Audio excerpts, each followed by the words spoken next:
오늘 6장 1절에서 7절까지 말씀이었는데요. 우리 본문에 우리 자막에 7절 말씀이 빠져 있어서 제가 한 절 더 읽도록 하겠습니다. 하나님의 말씀이 점점 왕성하여 예루살렘에 있는 제자의 수가 더 심히 많아지고 허다한 제사장의 무리도 이 도에 복종하니라. 아멘. 축하드립니다. 여러분들이 축하받아야 될 일들인 것 같습니다. 지난 53년간 하나님의 교회를 은혜 가운데 잘 섬겨주셔서 오늘 또 이렇게 기쁜 날 감사로 하나님 앞에 예배드릴 수 있음에 너무나 기쁘고 감사합니다. 저 또한도 더 감사한 거는 제가 생각해 보니까 지난 토요일 날도 제가 기도회 때 그런 얘기 드렸는데 여러분들 기억하실지 모르겠지만 작년 창립주일도 제가 예배를 인도했습니다.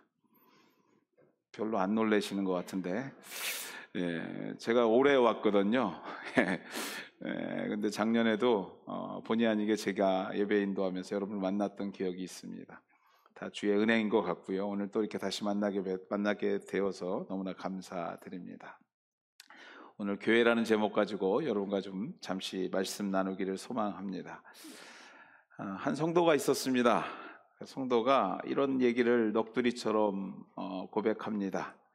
나는 교회를 30년간 출석하였는데 출석하면서 설교를 들었는데 하나도 기억이 안 난다는 겁니다.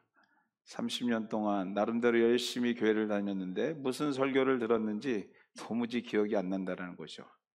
그 얘기를 듣고 있던 또 다른 성도가 그 성도를 쳐다보면서 이러한 얘기를 합니다. 나는 지금까지 30년간 밥을 먹었는데 무슨 밥을 먹었는지 하나도 기억이 안 난다는 겁니다. 그런데 지금까지 내가 살아남은 것을 보니까 그 음식이 나를 오늘날까지 숨쉬게 만들었던 것 같다는 고백입니다. 그렇습니다, 여러분들. 내 영혼이 지금까지 신앙생활을 하게 됨이 어찌 보면 아무것도 기억나지 않는 설교, 아무것도 기억나지 않는 예배 가운데 우리가 있었지 않나 생각을 하지만 그 모든 것이 오늘 우리를 만들었고 그 모든 것이 오늘 우리가 아멘하고 하나님을 예배할 수 있는 영양분이 되었다는 것 여러분들 기억하셔야 될 줄 믿습니다. 우리 교회가 53주년을 맞이할 수 있었던 것, 이 자리를 지키고 또 스스로 잘 기억은 나지 않지만 말씀 앞에 순종했던 성도들의 헌신과 또 그 헌신을 기쁘게 받으셨던 하나님의 은혜인 줄 믿습니다. 앞뒤 옆분들 보시면서 좀 이따도 여러 번 인사할 건데요. 오늘 이렇게 인사했으면 좋겠습니다. 다 당신 덕분입니다 하고 인사했으면 좋겠습니다.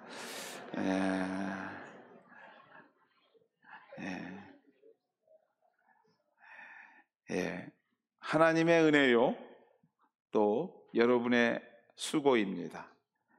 그래서 우리가 한 번 더 인사하시겠는데요. 수고 많으셨습니다.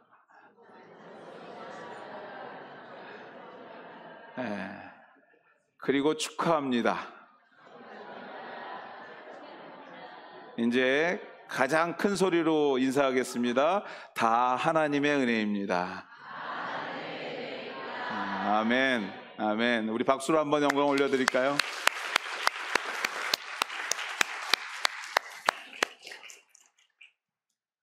여러분이 섬기고 있는 이 KW 한인장로 교회, 그 교회는 여러분에게 어떤 의미로 오늘 다가오고 계십니까? 또 오늘 우리가 이렇게 축하하며 격려하고 있는데 우리 교회는 어떤 공동체인가요? 여러분의 일평생을 함께 할 수 있는 교회라고 생각하고 오늘 이 자리에 함께 하고 계십니까? 50년을 기념하는 오늘 우리 KW 한인장로교회가 가야 될 방향이 과연 무엇일까? 오늘 좀 생각해 보면서 말씀 한번 나눴으면 좋겠습니다. 하나님이 원하시는 교회는 어떤 교회인지 말씀을 통해서 확인하면서 오늘 이 시간 은혜 받는 귀한 시간 되기를 소망합니다.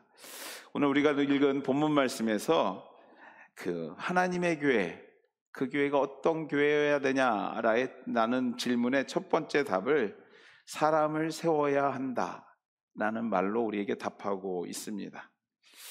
교회는 하나님의 영적인 몸입니다. 이 영적인 몸은 무엇으로 이루어지는가? 누군가 여러분에게 질문한다면 여러분들 이렇게 대답하셔야 됩니다. 당신의 사람들로 이루어진다. 좀 설명하자면 이런 거죠. 거룩한 공동체, 교회, 그 교회를 이루는 것은 예수 그리스도의 공로로 거룩해진 사람들이라는 것입니다. 그러므로 교회는요, 하나님의 몸이지만 그 교회를 세우고 움직이는 것은 또한 하나님의 사람들입니다. 그러므로 교회는 사람이 필요합니다. 사람을 세워야 합니다. 본문의 초대교회처럼 그 사역이 다양해지고 그 사역의 폭이 넓어질수록 그만큼 많은 사람이 필요하고 세워야 하는 것이 교회의 역할입니다. 본문에 소개되고 있는 초대교회에 사람을 세우게 되었던 원인 또한도 오늘 1절 말씀입니다. 우리 같이 읽을까요? 그때 제자가 더 많아졌는데 헬라파 유대인들이 자기의 과부들이 매일 구제에 빠짐으로 히브리파 사람을 원망하니. 사역자가 필요했던 이유가 뭐냐면요, 그때의 제자의 수가 많아졌기 때문에 그렇습니다. 교회가 성장함에 있어서 일꾼이 필요했던 것입니다. 성장하는 교회를 준비하는 데 있어서는 사람이 필요한 것입니다. 다시 말해서 하나님의 몸된 교회이지만, 하나님이 직접 일하시고 지키시는 교회이지만, 그래서 하나님의 교회라고 우리가 고백하지만, 그 하나님이 교회를 이끌어가는 방법은요, 여러분과 저를 통해서 이끌어 간다라는 것입니다. 사람을 통해서, 하나님의 사람을 통해서. 이것이 하나님의 몸된 교회의 운영의 원리고, 이것이 하나님의 몸된 교회가 세워지는 원리인 것입니다. 그래서 여러분의 옆에 있는 사람이 귀하고 옆에 있는 사람이 복된 사람들인 것이에요. 그러므로 여러분들, 이렇게 우리가 하나님의 사람들을 세워야 한다고 생각했을 때 또한 이러한 질문을 해볼 수 있을 것 같습니다. 그럼 누구를 세워야 되는가 하는 것이죠. 누가 그 역할을 감당할 것인가, 어떤 사람이 적합한가 라는 질문을 할 수 있게 되겠는데요, 누구라는 질문에 말씀에 비추어서 두 가지로 우리에게 답하고 있음을 보게 됩니다. 3절 말씀입니다. 한번 같이 읽겠습니다. 형제들아, 너희 가운데서 성령과 지혜가 충만하여 칭찬받는 사람 7을 택하라. 그들에게 맡기고. 교회는요, 그 사람을 세워야 되는데 누구를 세울 것인가의 답을 이렇게 얘기합니다. 성령이 충만한 자. 두 번째로는요, 교회의 믿음 안에 있는 사람과 사람의 관계로 이루어지는 공동체이기에 지혜가 충만하여 칭찬받는 자, 즉 사람으로부터 인정받는 자, 두 가지를 우리에게 요구합니다. 이 두 가지가 필요 충분 조건이라는 것입니다. 첫째, 성령이 충만한 자. 예수님께서 승천하실 때에 약속한 것이 있었습니다. 그것이 무엇이냐면, 내가 아버지 하나님 곁으로 가게 되는데 내가 간 다음에 보혜사 성령님을 너희에게 보내주겠다 는 약속이었습니다. 그 약속을 지키셨습니다. 마가의 다락방에 있던 사람들이 성령 충만의 경험을 하게 되었습니다. 그래서 예수님이 승천한 이후에 우리가 살고 있는 지금을 성령 시대라고 말하기도 합니다. 오늘 우리가 살고 있는 이 시간이 성령께서 역사하시는 시간이라는 것이죠. 여기서 조금 주의 깊게 우리가 생각해보고 읽어야 될 말씀이 있습니다. 그것이 뭐냐면 3절에 형제들아, 너희 가운데 성령과 지혜가 충만한 자. 다시 말해서 성령을 경험한 자라고 말하지 않고요, 성령이 충만한 자라고 말하는 것에 우리가 주목해 볼 필요가 있습니다. 그것은 우리가 예수 그리스도를 구주로 영접할 때에 이 사역의 주체가요, 삼위일체 하나님이십니다. 삼위일체란 성부, 성자, 성령 하나님을 나타내는 것입니다. 이 말은 그리스도를 구주로 영접하는 순간 삼위일체 하나님이 나의 삶의 주인이 된다는 얘기거든요. 나의 삶의 주체가 된다는 것입니다. 구원받은 저와 여러분은요, 성부, 성자 하나님뿐만 아니라 제가 앞서 말씀한 것처럼 지금이 무슨 시대라고 말씀드렸죠? 성령 시대. 맞습니다, 여러분들. 성령 시대, 특별히 성령 하나님이 이미 여러분 가운데 계시다라는 의미인 것이에요. 예수 믿었다라는 의미는 뭐냐면요, 성령께서 여러분에게 임하셨다라는 의미인 것입니다. 성령께서 삶을 주장하신다라는 의미인 것이에요. 그러므로 우리는요, 날마다 성령과 함께 살아가고 있음을 고백해야 돼요. 여러분의 속에 이미 성령께서 내주되어인 것을 여러분들이 인정하셔야 합니다. 그런데 때로는 우리가 하나님께서 우리에게 주신 선물이 하나 있는데 인간의 의지입니다. 나의 의지. 성령께서 임재했음에도 불구하고 나의 의지로, 나의 뜻대로 살 때가 있어요. 그때는 성령이 임재했음에도 잘 느끼지 못하고 살아갑니다. 그러나 나의 의지가 아닌 내 안에 계신 성령 하나님께서 나를 인도하실 때, 그 인도하심에 순종하고 하나님이 원하시는 길을 선택하고 그 앞에 순종했을 때 내 속에 임재하신 성령을 느끼게 되는데, 이것이 바로 성령 충만이라 하는 것입니다. 그래서 무언가 밖에서 막 들어오고 무언가 역사에서가 아니라 이미 내 속에 계시는 성령님이 나를 만지시고 인도하시는 그 순간이 성령 충만의 순간인 것을 여러분들 믿어야 될 줄 믿습니다. 그러므로 여러분들, 조금 어려운 얘기일 수 있지만 구원은 단번에 이루어지는 일일 수 있으나 성령 충만은요, 이렇게 단회적인 일이 아니라 우리가 하나님 나라 갈 때까지 날마다 소망하면서 날마다 그것을 충만을 경험하려고 늘 거룩하게, 늘 순종하며 말씀 앞에 늘 자복하는 마음으로 살아가야 될 줄 믿습니다. 오늘 이상하게 목사님이 예전과 다르게 막 무슨 조직신학을 설명하는 것 같고 이렇게 어렵게 얘기하나 이렇게 생각하시는 분 계실 건데, 눈치 빠르신 분들은 이해하실 겁니다.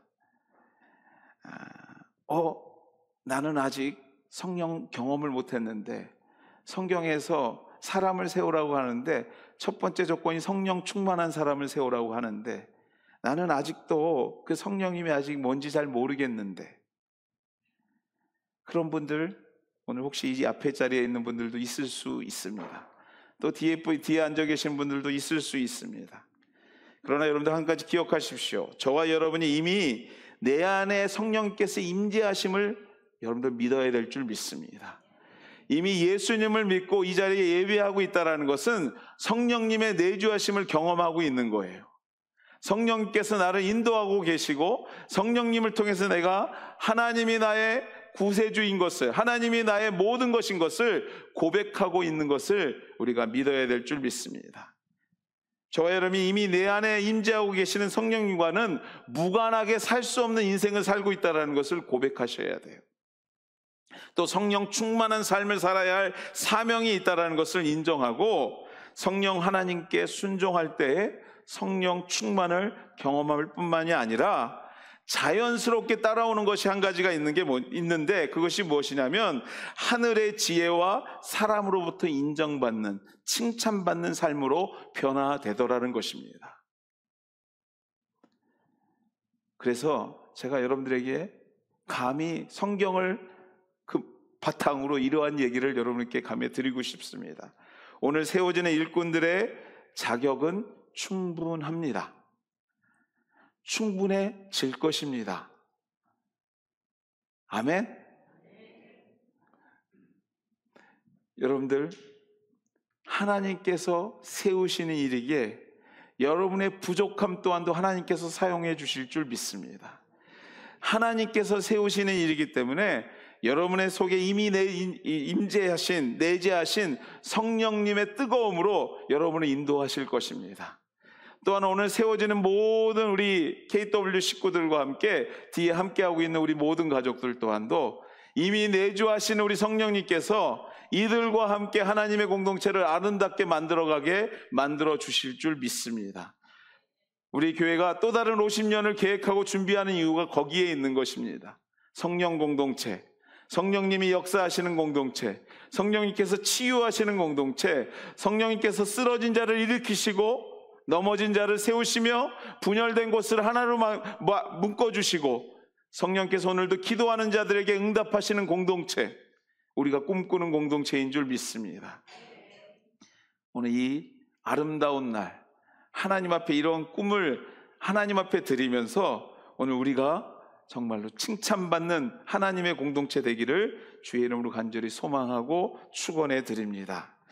그래서 우리가 걱정해야 할 것은요, 나의 자격이 아닌 이미 내 속에 계시는 성령 하나님의 음성을 듣는 것과 또 그 음성에 순종하는 일을 걱정해야 되는 것입니다. 하나님의 교회는 사람을 세우는 곳이고요, 그 사람의 조건은 성령과 지혜가 충만한 자인 것을 우리가 알았다면 마지막으로 우리가 한 가지 더 질문해 볼 필요가 있는 것이 있습니다. 세웠으면 무엇을 할 것인가 하는 것입니다. 그렇습니다, 여러분들. 오늘 초대교회에는 여러 민족이 함께 모이다 보니까 오해 아닌 오해가 교회 안에 있었습니다. 당시 사회적으로 가장 열악한 약자인 분들이 과부였습니다. 아무것도 할 수 없었거든요. 경제적으로나 물리적으로나 모든 것을 할 수 없었던 사람들이 과부였습니다. 그래서 교회의 가장 큰 사역 중에 하나가 이 과부를 돌보는 일이었습니다. 근데 1절 말씀에 보면 그때의 제자가 더 많아졌는데 헬라파와 유대파들이 각각 자기들이 사역을 시작하면 자기들 식구들을 챙기다 보니까 나머지 그 다른 민족들을 챙기지 못하는 그러한 불합리한 일들이 생기기 시작했던 것이에요. 누가 그 사역을 맡느냐에 따라서 한쪽이 소외되기 시작한 것이에요. 그래서 서로가 원망하는 일이 생기고 교회를 책임지고 있던 사도들이 이 일을 해결하는데 시간을 다 보내다 보니까 정작 말씀 전하고 기도하는데 집중할 수 없게 되었던 것입니다. 그래서 이 일을 효과적으로 사역 분담하기 위해서 직분자를, 중직자를 세우게 되는 것입니다. 여기서 우리가 꼭 한 가지 발견해야 될 것이 있습니다. 그것이 교회의 특성인데요, 한번 따라서 해볼까요? 하나님의 교회는 일을 해야 한다. 그런데 일을 해야지 뭐가 부족한 것도 보여요. 일을 해야지 저기가 우리가 좀 손이 덜 가는구나도 알 수 있다는 것입니다. 교회가 단지 예배하는 공동체로 끝나서는 안 된다는 것이에요. 작게는 교회 안에 있는 사람들을 돌아보고 크게는 이웃을 돌아보고 세상을 돌아봐야 될 책임이 우리 가운데 있는 것입니다. 특별히 우리 KW 한인장로교회는요, 어찌 보면 이 KW 지역의 어머니와 같은 교회입니다. 여러분들에게는 큰 사명들이 있어요. 이웃을 돌아보고 우리의 사회를 돌아보고 이 지역사회를 돌아보고 이 지역사회를 위해서 봉사해야 될 일들을 찾아야 되는 사명이 우리에게 또한 있음을 기억해야 됩니다. 한 걸음 더 나아가 이 일을 하되 둘째로 지혜롭게 해야 된다는 것입니다. 여기서 말하는 지혜는요, 다른 게 아니에요. 잘 협력해야 된다는 것입니다. 인간에게 혼자서는 잘할 수 없습니다. 오래 할 수 없습니다.